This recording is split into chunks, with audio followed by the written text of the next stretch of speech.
Имаме една задача от тъждества за 7 клас. Първата формула, която ще разгледаме, е А плюс Б на втора степен, което е равно на А на втора плюс 2 пъти АБ плюс Б на втора.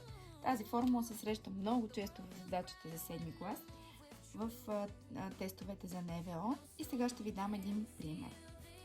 2х плюс 1 на втора степен. Вече си казахме, че всеки един член го слагаме на втора степен. Тук имаме 2х на втора. Значи 2х на втора плюс 2 пъти по 2х по 1 плюс 1 на втора. Всеки един член на втора степен. Сега опростяваме. 2 на втора степен, знаем, че е 4, хх си остава на втора степен. Плюс 2 по 2, 4, по 1, 4х, плюс 1 на втора е 1. Ето това е отговора на тази задача.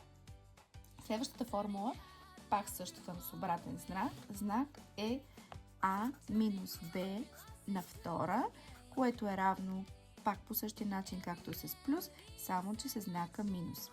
А на втора минус 2 пъти АБ по Б на втора.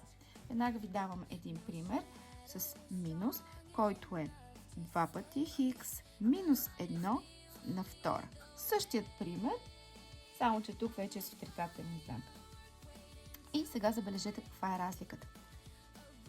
2 пъти хикс на втора, по същия начин слагаме всички членове на втора степен. Минус, сега пишем само, че минус 2 по 2 хикс по 1 плюс 1 на втора.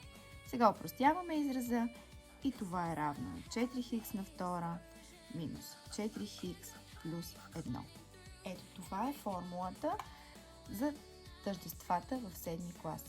Много лесно, просто трябва да го разберете. Винаги внимавайте при определяне на първия А и на втория Б. Това е много важно. Ето това е А, това е Б. Ето А, Б. Това е най-важно задачата, да не объркате. И много внимаваме какви знаци имате. Дали имаме минус, дали имаме плюс. Желая ви успех! До скоро!